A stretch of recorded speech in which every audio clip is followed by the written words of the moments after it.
is for the win. This is for the win. This is for the win. This is for the win. This is for the win. For the win. For the win. For the win. For the win. For the win. For the win. For the win. For the win. For the win. For the win. For the win. For the win. This is for the win.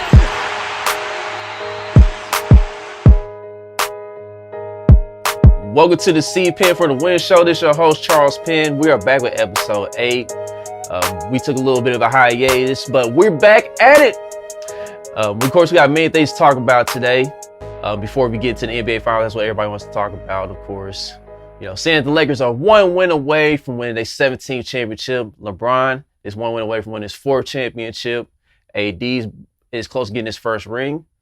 But other than that, before we get into that, we're going to talk about the NFL, what's been going on through the first quarter of the season. Since first quarter of the season has ended.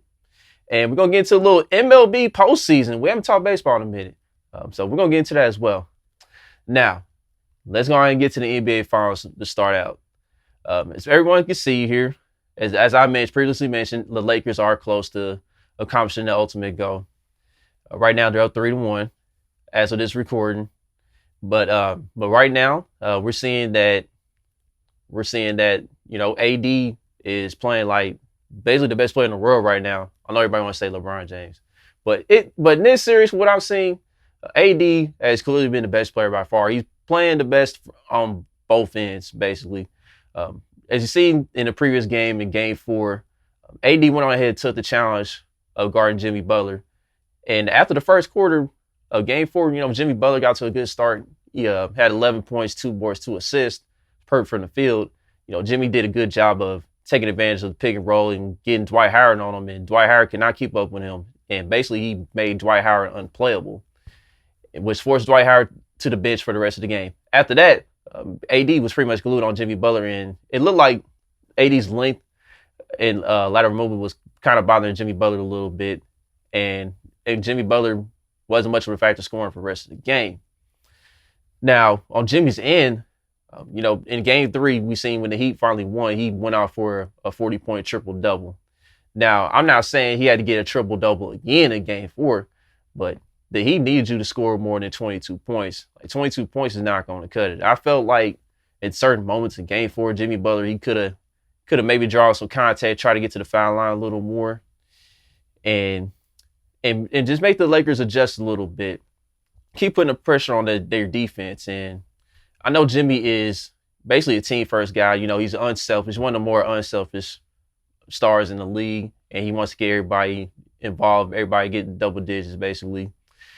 And we've seen in the press conference after Game 3, he was saying, like, he hoped that they win a game to where he don't have to score at all, and they still win the ball game. And I kind of shook my head at that comment because it's like, Jimmy, you still kind of shorthanded. Like, even though Bam came back and contributed a bit to the best of his ability, you still without Goran Dragic. Goran Dragic, he's a guy that he's your other playmaker. He's crafty with the ball. He's your other scorer. You know, when you decide to try to get everybody else involved, you know, Goran can take over and score, and the Heat are pretty much missing that element in the NBA Finals right now. But other than that, man, you know, Jimmy, I'll give Jimmy this credit. To get the Heat this far with the roster he has, it's quite an accomplishment because you got to look at it. The Heat currently have 3 rookies on their roster right now. They playing quality minutes. And also, like, there's guys on the roster that never played in the NBA Finals, including him. The only guy on the roster that played in the NBA Finals is Udonis Haslem. And Haslem, he's more like an assistant coach, really. You're not going to see him on the floor. So I give Jimmy credit in that aspect. And Jimmy, to me, he's borderline. He's a borderline superstar now. I think he might be in that. I think he's in that class personally, but I can see most people saying he may be that borderline superstar, maybe that second tier. And just based on how he plays the game, like, that's what superstars do. Like, they help elevate others. But I believe, like, in this series, you know, Jimmy needed to be a little more aggressive. And that's essentially going to cost the Heat in the NBA Finals here, unless they can somehow pull out a miraculous comeback. But it's looking highly likely. Now let's get back to the Lakers here for a little bit before I get to the rest of the Miami Heat team. We're gonna talk about LeBron here for a little bit. Now, to me, we see the stats. You see the stats with LeBron James in these NBA Finals. He's averaging 25. He's having like 25 and 10 and 9 basically, and he's shooting 53% from the field. But the thing is, he's averaging a high amount of turnovers, and you can't. And it's hard for me to reward somebody for having that many turnovers in the NBA Finals series. Like last game, I give him credit. Last game, he did ball out in the second half a little bit. But in the first half, like in game 3, he had 5 turnovers again. And for what I've been seeing the entire series, to me, he's been the third best player in the Lakers, in my opinion. Like Rondo, every time when the Lakers get behind in the first quarter, as soon as LeBron goes to the bench and they put Rondo in the game, the Lakers get back in the game within like 2 minutes. Because what I'm seeing when the Lakers had to run the half court set, Rondo has done a much better job of doing that. Rondo has a better feel of being a point guard than LeBron. Now, I'm not saying LeBron can't pass. Everybody knows LeBron is a great passer, but I'm talking like as far as being able to make the entry pass consistently and getting guys in the right position. And Rondo's been doing that way better than LeBron in this series, in my opinion. Like you seen, I want to say it was game 2. Rondo checked in for LeBron when the Lakers were down double digits. Rondo quickly found a weak link on the court, which has been Duncan Robinson. Duncan Robinson has been late at times in the zone getting to his spot, and the Lakers been taking advantage of him basically this entire series because Duncan Robinson is basically food. If Duncan Robinson's not hitting his threes, he's done. But you seen he found KCP in the corner 2 times in a row. KCP hit 2 threes twice, and the momentum quickly switched to the Lakers. And the Lakers were able to take over from there. So to me, Rondo is doing everything on the court that people are hardly paying attention to. Now, everybody knows that Rondo has been in the NBA Finals before. He's played in these situations. He's been a guy that knows how to handle these big pressure moments. And Rondo, not only Rondo's doing a great job of controlling the tempo on the offense end, on the defensive end, he's been pretty active too. Like he's had a lot of active hands, and he's had a few deflections and steals. And without Rondo, to me, without Rajon Rondo, I don't know the Lakers get in this position, in my opinion. Because we already know they don't have Avery Bradley. We already know he's now on the roster. But Rajon Rondo has been huge for this Lakers team. And then, of course, with Anthony Davis, like I mentioned earlier, he took on the challenge of guarding Jimmy Butler. He did a good job in that area. And he ended up with 4 blocks. And he had I think he had 2 steals, I believe, as well.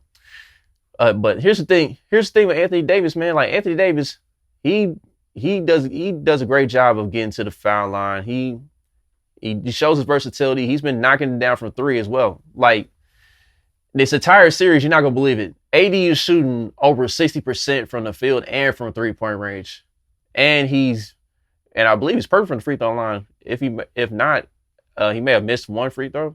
But just off those numbers alone and that production alone, Anthony Davis is my Finals MVP. I'm sorry, I can't really give that to LeBron right now.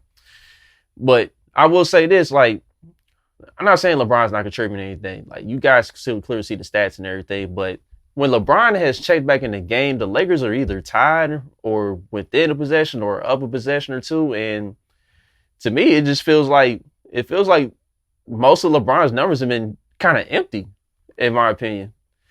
And like, that's, of course, the Lakers need that production, but it's like, I don't think LeBron's really put an imprint himself in this final series compared to what AD and Rondo has put out there. Now going forward, as of this recording, like if the Lakers go ahead and close out Game 5, I'm going to give congratulations to them.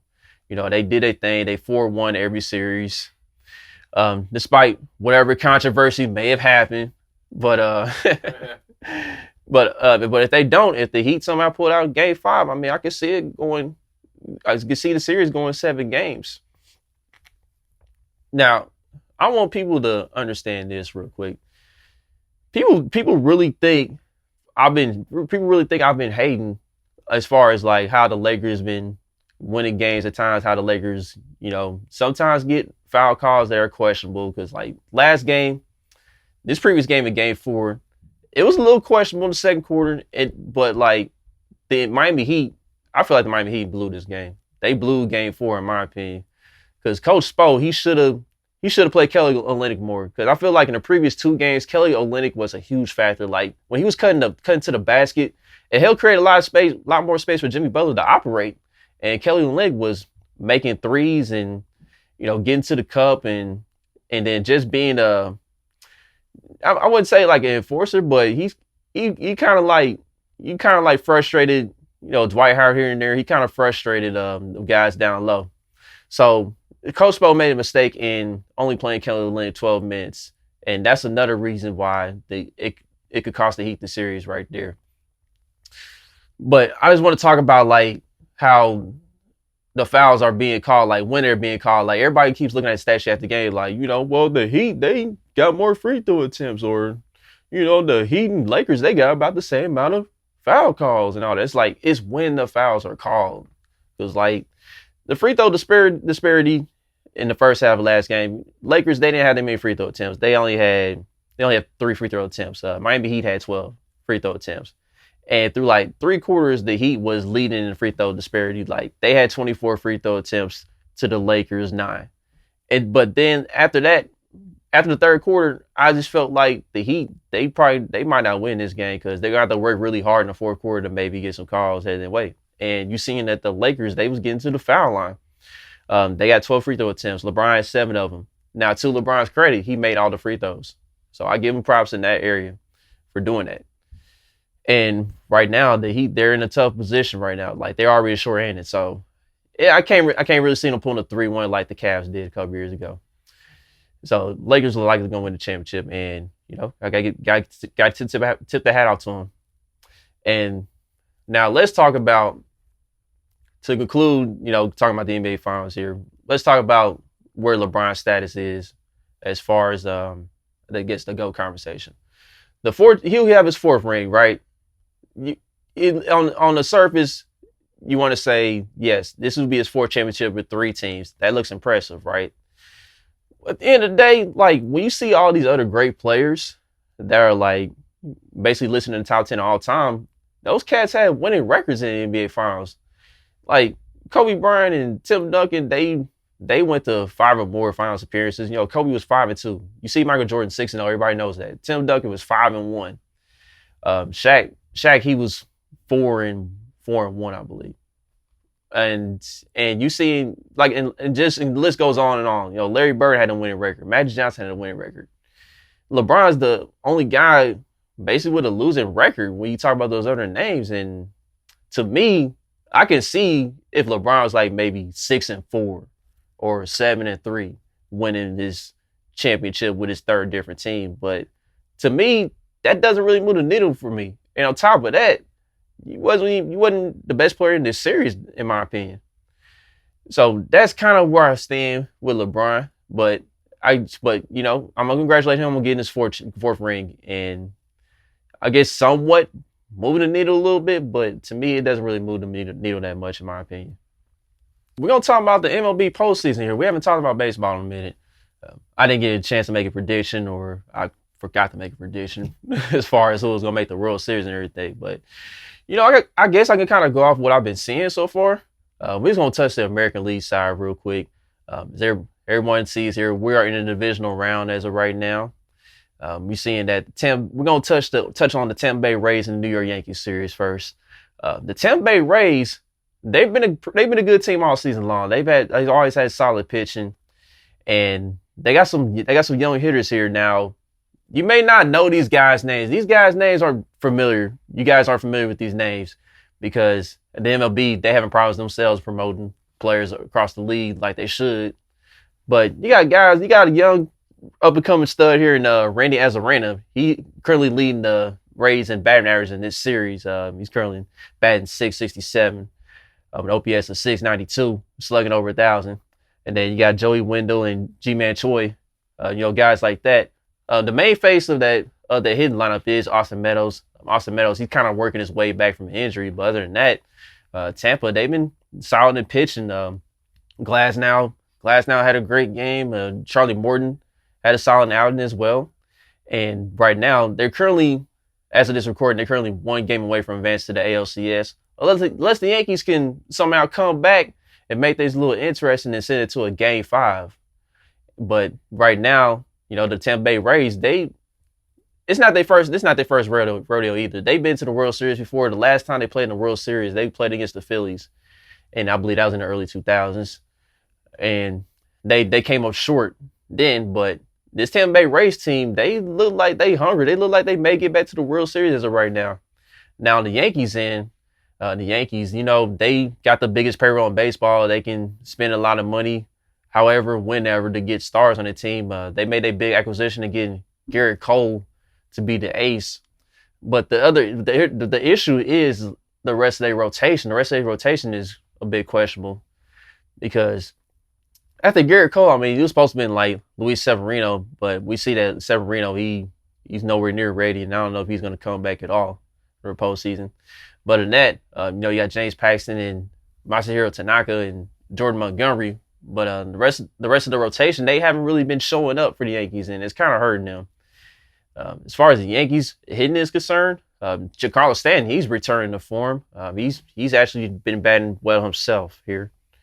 Giancarlo Stanton right now, he's batting .417.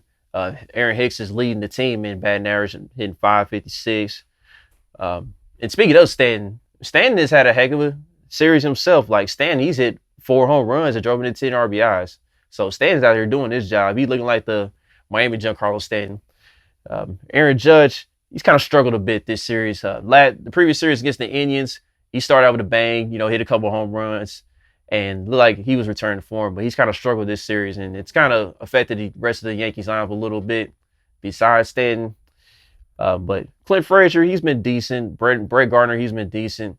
But other than that, the Yankees pitching has been letting the guys down. So if they don't get it together for tonight or for Game 4, then the Yankees are probably going home, and it'll be disappointing on their end, seeing that they're one of the big market teams. Now, let's go on and touch on the Astros and the A's.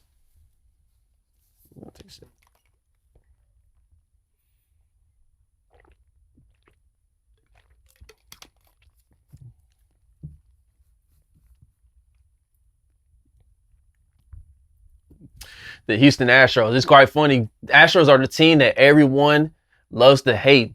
The Astros are the team that everybody's been getting on since they got caught cheating. Getting signals as far as timing the pitches and stuff when they go up to bat and everything. But, even despite the Astros kind of struggling the entire year, they have been clicking ever since the playoffs started. And as of right now, they about to send the Oakland A's home. As of this recording, the game's currently going on. They up 11-4 in the top of the eighth. But right now, George Springer and Jose Altuve, they looking like how they've been performing throughout their entire careers. They hitting over 400 right now. Carlos Correa, he done found the form again, hitting over 400. And it's crazy because those guys, all three of those guys, they was basically barely hitting over 200. It barely scratching 250 on batting average, if I'm not mistaken. So the Astros, they getting hot at the right time, and hey, they might get back to the World Series now. They've been there before. They recently won the World Series back in 2018. So it wouldn't shock me if they got back. And what's even more impressive about them is that despite all these guys hitting at a very high level currently, they pitching this pitching is holding up just enough. It's not the best currently at the moment. I know they're missing Verlander. Verlander had Tommy John surgery. We still got Zach Greinke. Zach Greinke, he working through a little injury right now. But as of right now, they've been in a couple of high-scoring games, and they also been in some low-scoring games. But currently with the A's, it's been mostly high-scoring, and they've been able to hold their own for a bit. Excuse me for a second. They've been able to hold their own a little bit, and And here's the thing with postseason baseball. It is mainly about the pitching. You gotta have the pitching to advance far. But at the same time, it's also about getting hot at the right time. And right now, pretty much the entire Astros lineup is hot right now. So it's just a matter of them keeping it up. And if they do keep it up, it wouldn't shock me if they go back to the World Series. Now, we're going to touch on the National League side. Braves versus the Marlins. Now, I don't know if everybody knows this. I've seen it mentioned before. The Marlins, ever since they've been a MLB franchise, every time they made the playoffs, they gone to the World Series and won it. But for the first time in their franchise history, they're going home during the postseason.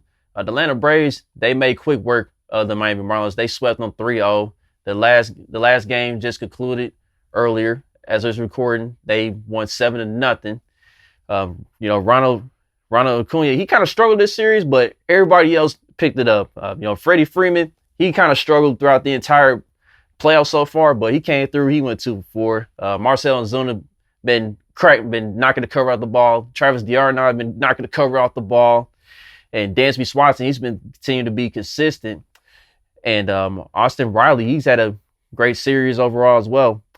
But so that lineup essentially started clicking again, and they picked up, like, in this series, they basically picked up the stars, the main two main stars of the team, which is Freeman and Acuna. And that essentially helped them to advance in this series. Now, Miami Marlins, nobody expected them to get to this point. And I think they're kind of fortunate because the MLB postseason, they expanded the format a little bit to make to where half of the league can make the playoffs this year.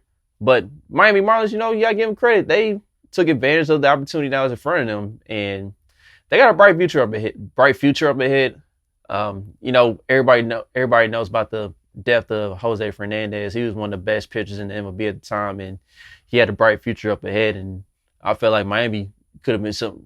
Maybe they could still be something special, but man, they could have been even more special if Jose Fernandez was still living here. So rest in peace to Jose Fernandez. But other than that, they got a young up-and-coming pitcher with Sixto Sanchez. He's got a great changeup and everything. Unfortunately, like in the elimination game, he got cracked around a bit, but that's his first go around. He's young, he's gonna be around for a minute, and he's gonna get even better moving forward. And the Marlins, they got some guys that you probably never heard of. Brian Anderson and Cooper and then, but people kind of familiar with Jesus Aguilar. He played on the Brewers and he had some postseason experience. So the Marlins, they starting to get a nice nucleus going. People was down Derek Jeter at first. People was angry and uproar because he decided to go ahead and let Giancarlo Stanton go. But Derek Jeter, he was just trying to rebuild the farm and get the rebuilding process going and have guys developed. And it looks like the Marlins are starting to develop. They kind of on schedule right now, so they may be around for a little bit. They just got to get a little bit better, but I think they on the right track as far as, maybe win another World Series in the future. Who knows? All right, we're going to get to the Dodgers. We're going to get into the favorite. I guess the ultimate favorite. I think they're the top favorite to win the World Series right now. Now, everyone knows that the Los Angeles Dodgers, they was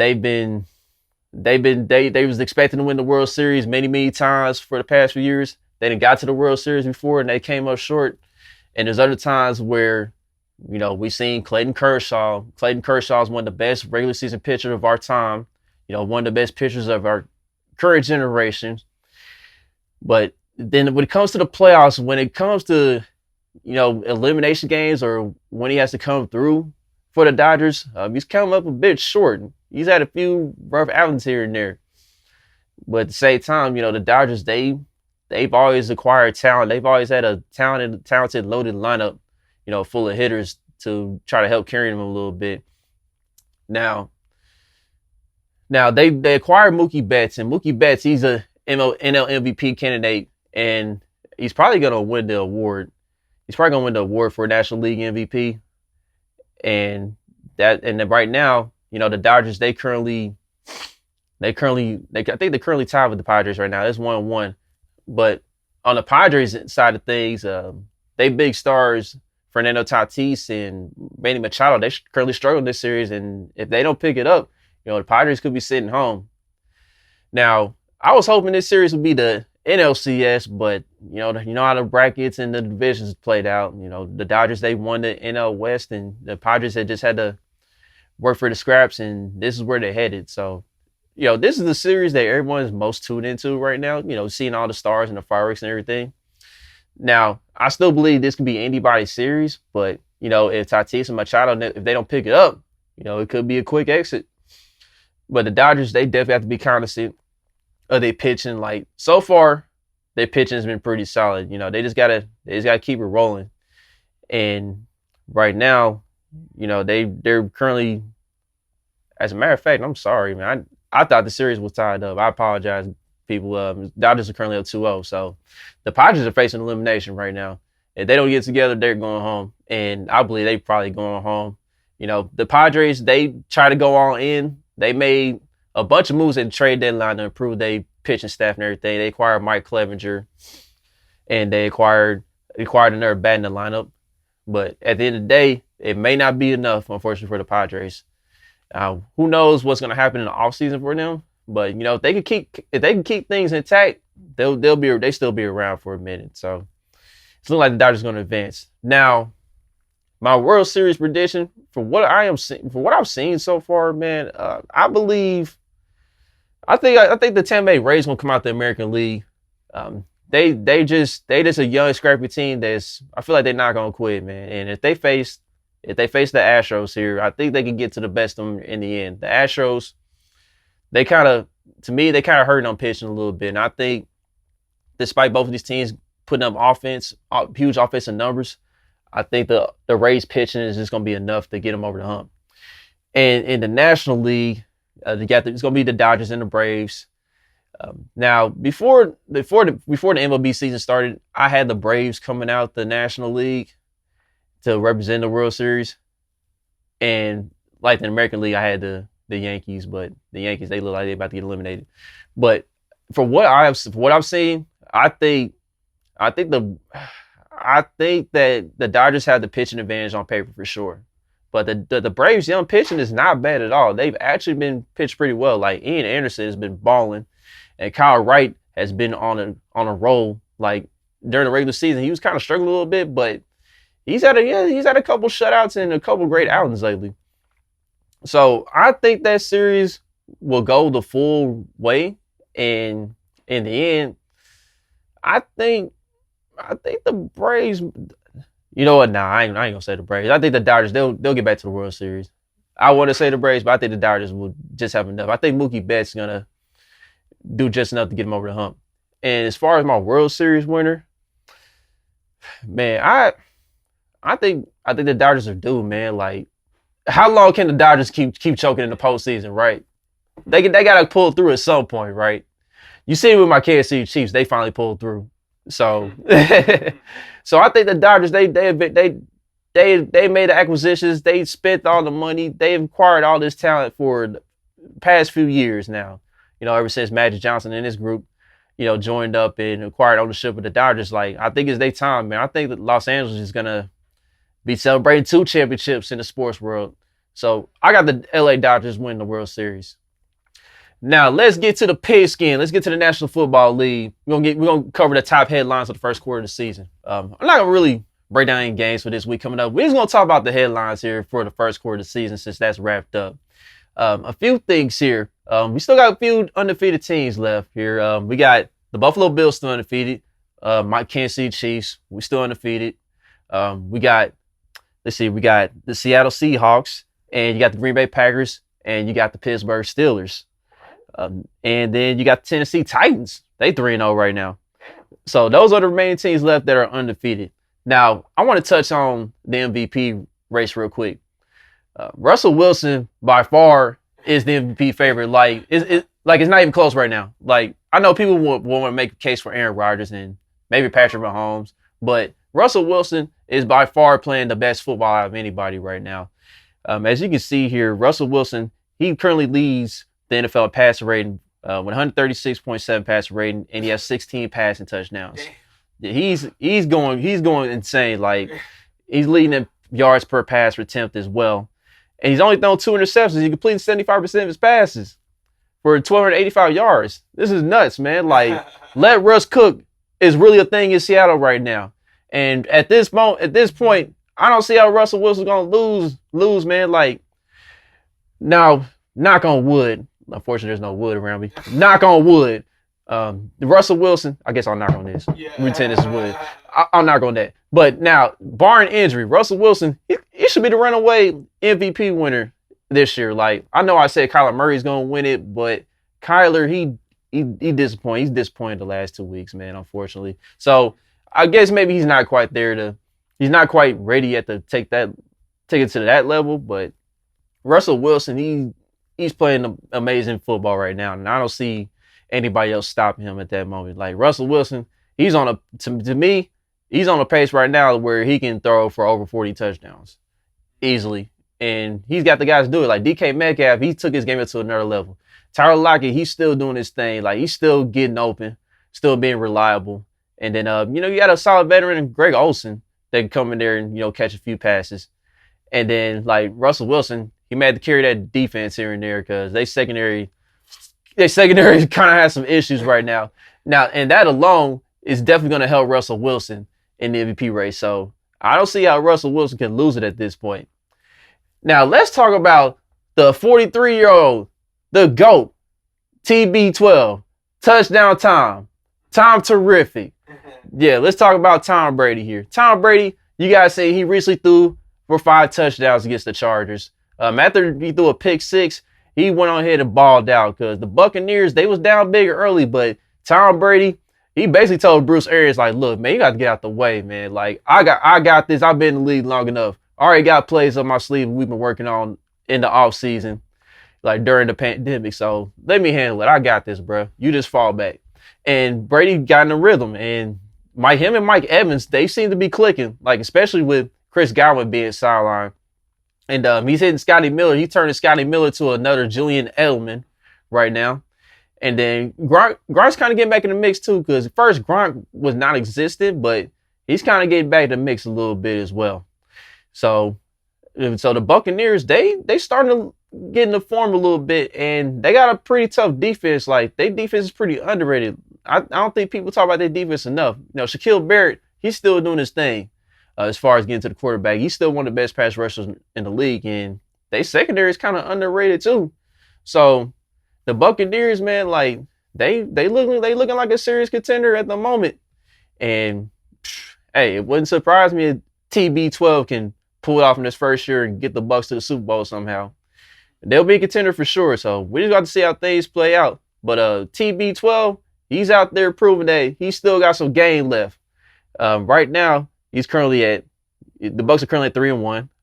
He's thrown for just over 1,100 yards. He got 11 TDs, 4 interceptions. But we're seeing that TB12 is getting back to form, and the Buccaneers, they're going to be dangerous. Now, let's talk about the defending Super Bowl champion 4-0 Kansas City Chiefs. Let's hit on them real quick. Now, the last game with the Patriots, it looked like the Chiefs was just playing out to the competition at that point. I think if they had Cam, I think the Patriots had Cam, the Chiefs probably would have pulled out all the stops. They would have probably dug into their playbook a little deeper. But despite that, it felt like Patrick Mahomes was just a little off on his reads that night. Like, it just felt like it was an off night. But thankfully for the Kansas City Chiefs, they still got a championship defense. And ever since the second half of last season, they've been holding teams to close to just 13 points a game. And that's pretty impressive. Like, as you've seen within the first 4 weeks of the season, they've been holding teams to under 20 points or less. And you got Frank Clark. He's looking even better and better. And despite Chris Jones not playing last game, Chris Jones been out there beasting per usual, playing at an All-Pro level. And Tyrann Mathieu also been playing at an All-Pro level. He took advantage of Julian Edelman dropping a pass late in the game, and he was right there, and he picked it out, took it to the crib for 6. So he playing great ball. And Juwan Thornhill, he's trying to get back to form a little bit, because at first you could tell like he was still trying to work his way back a little bit. But it's great to see him perform well. He got a big interception, and like as soon as Juan gets fully 100%, out on the field is gonna be scary because him and Tyron, they could really be the best safety duo in the NFL.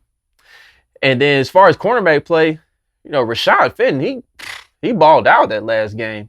He got a touchdown caught on him, but at the same time, I see him get a few pass deflections, and then he sealed the game with an interception at the end. So, the Chiefs, they look a little thin at corner, but they get Rashad Breeland back, so that's going to help some. And you still got Charvarius Ward. Now, to me, their best corner is L'Jarius Sneed.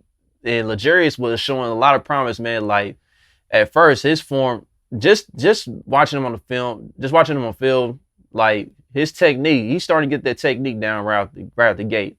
And he's near the ball almost every play, and he's, like, right there with the receiver. So, hopefully, like, when we get him back, them boys going to be rolling, man. Now, at the linebacker, I think it's time for Ben Neiman to sit on down, man. I think you got to play. Now, they starting to work Willie Gay a little more, but I think Willie Gay can definitely take over some more snaps and just be the overall outside linebacker, take Ben Neiman's spot. Because to me, Ben Neiman, I don't think he needs to be out there. And then, Damian Wilson out there flying around, Hitchens there to make tackles. So the Chiefs have proven within the first 4 weeks that if their offense is not clicking all the way here and there, they can still beat you on the defense end. They can still be an opportunistic team and create turnovers, and they can beat you that way too. So the Chiefs, they'll get fully in sync in the second half of the season. Like, technically, preseason kind of just ended for all these NFL teams. So they're gonna round the form here. They're gonna get things back rolling again. Like Patrick Mahomes, he'll get back in the lab and correct some things. And the Chiefs, they should continue to roll.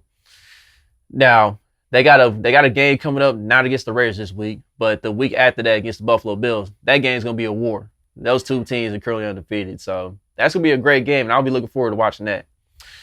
Now, here's the last headline I'm probably gonna touch on here. We gotta talk about them Cowboys, man. We gotta talk about these Cowboys, man. They are embarrassing. They are embarrassingly bad on defense. Like, it's a shame to watch, man. They always playing from behind. Like, I do not get why they like to play from behind so much. Like, when they play from behind, that's when their offense finally start clicking. Like, you gotta learn how to play from ahead. You gotta get ahead of the game, man. And they've not done a great job of that. Now, that last game against the Browns, they was in it early on, but you seen, like, in the second and third quarter, the game was just getting out of hand, man. Like, Odell was out there just working them, whether it was receiving or running the reverses, man. Like, Odell's been a guy that's been known to kill the Cowboys. He lives to kill the Cowboys. You see him with the Giants, man. Like, everybody remembers the one-handed catch he made. That's how his name just blew up all of a sudden. And since then, the production has been there. Like, last year, he didn't have the touchdowns and everything, It wasn't all his fault last year. Like, he still was kind of productive, but, Baker Mayfield, he was kind of missing him here and there, too, with his passes. But Odell, he looks pretty good out there, man. It's just that, Cleveland, they just gotta continue to use the run game at first. Like, start out running the ball. Like, you pay too much money in that backfield to not use your running backs. Now, I know Nick Chubb's going to be out for a little bit, but you still got Kareem Hunt. And then Dearness Johnson, he's a young guy. He proved himself. He had 95 yards the last game on 13 carries. So Cleveland, they can still run the ball because they offensive line, they've been playing some great ball up front as far as the run game is concerned. And the run can help them settle the pass, and it'll make the game a little easier for Baker Mayfield because we clearly see throughout Baker's career, Baker is not a guy that you can depend on to throw 40-plus times and win your ball game. So that's how Cleveland's going to keep winning. They keep playing that way. But back to the Cowboys, man. Like, Aldon Smith is the only guy on defense that's currently balling for the Dallas Cowboys. And it seems like a couple of guys on the defense unit put a ski mask on and robbed them. So DeMarcus Lawrence, ever since he got paid, he's been nothing. Like, you don't see production from him. Like, he's like, I got paid. I got mine. I mean, I really ain't got to go all out like that anymore. And then Jalen Smith, too. He recently got paid, and he's not putting up production either. And we already know how bad that secondary is. Like Trevon Diggs, he's a rookie from Alabama. Like maybe he'll get better down the line, but right now he's getting cooked, man. Like he's food out there. And the other corner, as a weekend, I believe is his last name. He's getting cooked too. So everybody in that secondary in Dallas is getting cooked, man. Like it's a cook fest. So every time teams play the Cowboys, you can score 40 points on them easily or get close to it. And Mike McCarthy and that staff, like I previously said on a recent episode, they gotta change their scheme, man. You gotta add another defensive end that maybe help create pressure, maybe take some pressure out of the back end a little bit. But they're not listening. And with the Cowboys offense, man, like Dak Prescott, he's putting up fantasy football numbers. Now, if you own Dak Prescott fantasy football, that's good. That's good for you because he out there balling that area. But you can't have Dak play from behind, man. And some of that is on, and some of the I'm not saying all the blame's on the Cowboys defense. Some of it's on offense too because they turn the ball over themselves. I've seen the Cowboys put the ball on the turf quite often. Like it just seems like every game they got a fumble or two. And Ezekiel Elliott, to me, I don't think they're utilizing him enough. But at the same time, Zeke himself, he don't look the same, man. Like it looked like he done got a little bigger, during the pandemic and everything. And he's not the same guy right now currently. And then they overpaid Amari Cooper, man. Like I don't understand how you gave that man $100 million. Like he had some big games here and there, but he still kind of lacks consistency, and he's the kind of guy that he doesn't like physical contact. Like you can get physical with Amari and throw him off his square a bit, but I will say this: CD Lamb out there balling. Like he's gonna be a nice receiver. He's gonna be one of the top receivers in the league for a long time. So like with more snaps, more production is gonna come from CD Lamb. But the Cowboys, they just a mess, man. I can't believe I've bought into some stock as far as Mike McCarthy is concerned. I thought Mike McCarthy is gonna maybe turn things around a little bit. Now there's still 12 games left in the season. They can maybe pull a New York Giants and barely scratch the playoffs and get on a crazy run. But as of right now, they got some problems, man. And Jerry Jones, dog, can you take a back seat, please? Can you please take a back seat? You do not have to be in the camera every time after a Cowboys game, dog. That's your problem, man. That's why the Cowboys can't get nowhere. Because your ass want to be on the camera all the time, dog. Like, just let the coaching staff handle their business, dog. Be an owner. Worry about promotions and other stuff, man. Like, don't worry about the football team, man. Just don't worry about what's going on the field, dog. Let the coaching staff handle that. But actually, I'm not gonna make that the last headline. We gotta talk about the Packers, man, because Aaron Rodgers, he's another big face of the league. Aaron Rodgers, he's done a great job in his second year with Matt LaFleur. Seems like he's getting a little comfortable out there.